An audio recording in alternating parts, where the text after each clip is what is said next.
Olá! Prepare-se para uma jornada que, olha, é simplesmente incrível. A gente vai começar no mundo que a gente consegue ouvir, o mundo do som. E vamos mergulhar muito, mas muito fundo, até chegar na dança da mecânica quântica que acontece dentro de cada célula do nosso corpo. Vamos entender juntos como a vibração de verdade esculpe a nossa biologia. Para começar, vamos direto ao ponto com a pergunta que move tudo isso. Será que o som, algo que parece tão etéreo, né, tem o poder real de organizar a matéria física? A ciência mostra que a resposta é um sonoro e definitivo sim. E essa resposta vem de uma área de estudo fascinante chamada cimática. E não, isso aqui não é misticismo, viu? É um princípio científico, observável, que basicamente torna o som visível. Ok? Vamos entender isso aqui. A cimática, que foi muito bem demonstrada nos trabalhos do Hans Jenny, mostra que quando você aplica uma frequência de som em alguma matéria, tipo areia numa placa de metal, as partículas não se mexem de qualquer jeito.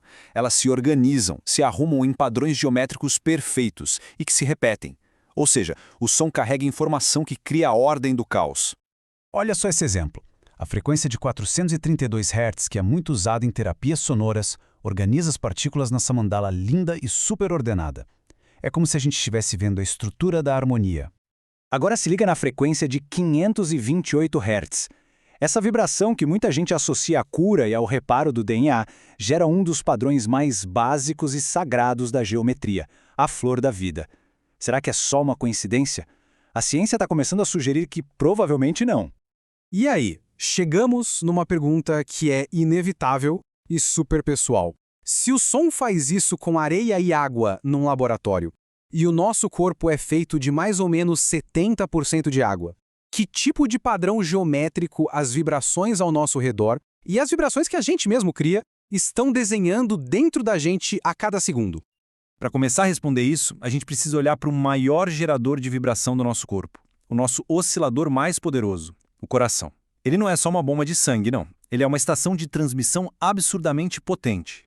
E para se ter uma ideia do poder do coração, segundo as pesquisas do Instituto HeartMath, o campo magnético dele é 5.000 vezes mais forte que o do cérebro. É tão poderoso que pode ser medido a quase 3 metros de distância. A gente está literalmente transmitindo a nossa energia para o ambiente. Então, o segredo é colocar essa usina de força num estado que a gente chama de coerência. Quando o coração entra nesse ritmo harmônico, ele começa a sincronizar todo o nosso sistema biológico, sabe? Desde as ondas cerebrais até a produção de hormônios. Ele otimiza o corpo todo para a regeneração e o bem-estar. E o mais legal é que a gente pode criar esse estado de propósito.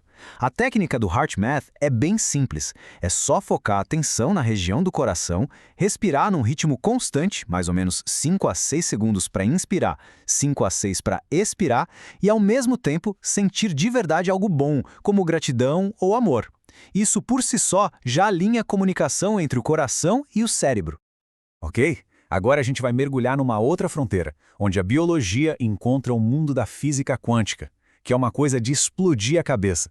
Se prepara porque é aqui que a realidade fica mais estranha e mais maravilhosa que qualquer filme de ficção.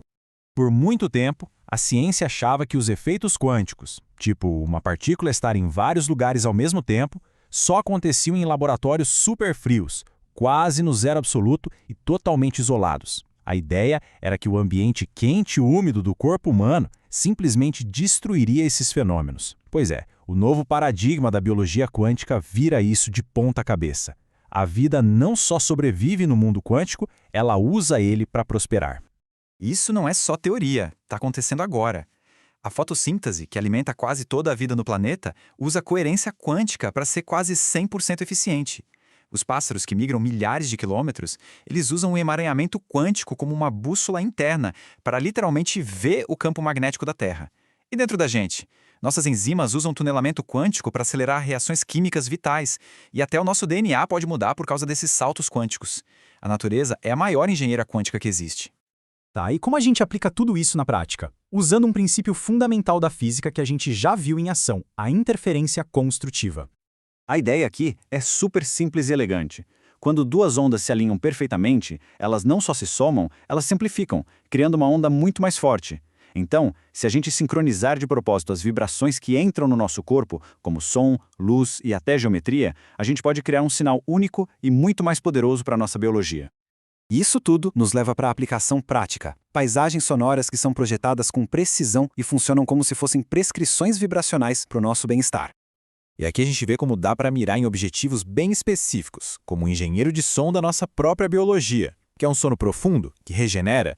A combinação de 174 Hz com um pulso de 2 Hz pode levar o cérebro para ondas delta. Para entrar em estado de fluxo, de foco total, 432 Hz com um pulso de 10 Hz pode ser o caminho. Para acelerar a recuperação física, 528 Hz é a frequência-chave. E para ter aqueles momentos de ahá, de clareza, 639 Hz pode dar a faísca. Cada combinação é pensada para um resultado biológico. E é muito importante entender isso aqui. A gente não está falando de uma música de fundo ou de uma playlist para relaxar. A gente está falando de sistemas integrados onde cada pedacinho, o tom, a frequência, o ritmo, é escolhido a dedo para criar um efeito poderoso no corpo. É uma forma de medicina vibracional. E vamos fechar com essa ideia poderosa. Cada paisagem sonora é uma prescrição vibracional. O corpo sabe como usar essa informação se a gente permitir. Isso nos deixa com uma reflexão final. Talvez o caminho para otimizar a nossa saúde não seja adicionar coisas complexas, mas sim fornecer a informação certa, coerente, para que a inteligência que já existe no nosso corpo possa finalmente fazer o seu trabalho.